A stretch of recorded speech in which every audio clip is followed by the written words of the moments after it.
Big boss season 8 ఫైనల్కు ఇంకా ఒక్క వారం మాత్రమే ఉంది. ఇప్పటికే బిగ్ బాస్ 8 మొదటి ఫైనలిస్ట్గా అవినాష్ నిలిచారు. గత వారం జరిగిన టాస్కులన్నీ గెలిచి అవినాష్ ఫైనలిస్ట్లో తన స్థానాన్ని దక్కించుకున్నాడు. ఇక ఈ వారం రెండో ఫైనలిస్ట్ కోసం యుద్ధం మొదలైంది. మామూలుగా ముందే అతన్నే నామినేషన్ డే. ఇక బిగ్ బాస్ 8లో కంటెస్టెంట్లు అంతా ఫైనలిస్టు చేరుకోవడంతో తాజాగా ప్రసారమైన ముందే ఎపిసోడ్లో నామినేషన్ కాస్త డిఫరెంట్గా జరిగింది. ఈ ప్రక్రియలో నిఖిల్ గౌతమ్ మధ్య జరిగిన ఫైటు హైలైట్గా నిలిచింది. ముఖ్యంగా నిఖిల్ పర్సనల్ లైఫ్ను టార్గెట్ చేస్తూ గౌతమ్ మాట్లాడిన మాటలు కంటెస్టెంట్ల అందరికీ తప్పుగా అనిపించాయి. ముందుగా అవినాష్ బిగ్ బాస్ 8 ఫైనలిస్ట్ కావడంతో మిగిలిన 6 కంటెస్టెంట్ల నుండి ఒకరిని ఫైనలిస్ట్ రేస్ నుంచి తొలగించమని బిగ్ బాస్ తనకు ఆదేశించారు. దీంతో తను విష్ణుప్రియ పేరు చెప్పారు. తను ఆటను అంతగా సీరియస్గా తీసుకోవడం లేని కారణంగా ఎలిమినేట్ చేస్తున్నట్టు చెప్పారు అవినాష్.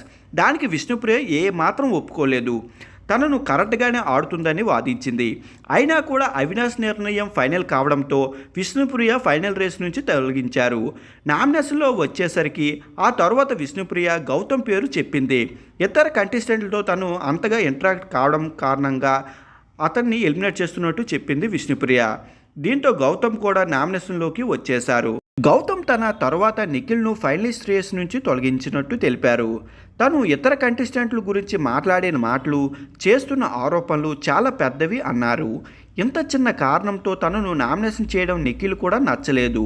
దీంతో గౌతమ్కు వాగ్దానం దిగారు నిఖిల్. బిగ్ బాస్ 8లో తన వైల్డ్ కార్డ్ ఎంట్రీ అడుగుపెట్టిన నుండి గౌతమ్ రియాలిటీ ఏంటో తను చూస్తున్నా అన్నారు నిఖిల్. అదేంటో చెప్పమని అడగ్గా ముందుగా ప్రేరణ నామినేషన్ చేసి తర్వాత తనను ఫ్రెండ్లీగా ఉంటున్నారని ప్రేరణ పేరును మధ్యలో లాగాడు.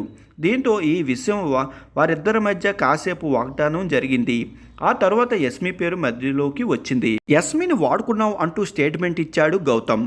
మాటలు సరిగ్గా రానివ్వు, తానే యస్మిని వాడుకున్నాడు అంటూ చెప్పాడు నిఖిల్. అది ఒప్పుకోలేని గౌతమ్ బయట నీకు వేరే మనిషి ఉన్నప్పుడు హౌస్లో యస్మిని అలా ఉండడం కరెక్ట్ కాదని, ఒకప్పుడు యస్మికి గాజులు సెలెక్ట్ చేసి ఇవ్వడం వల్ల నిఖిల్పై ఆశలు పెంచుకుందని బయటపెట్టాడు.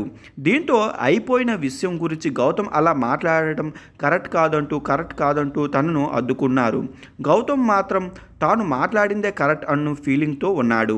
ఇక చివరికి నిఖిల్, రోహిణి ఫైనలిస్ట్ రేస్ నుంచి తప్పించారు. ఇతర కంటెస్టెంట్లు పోలిస్తే రోహిణి ఆట తక్కువగా ఉందని కారణం చెప్పారు.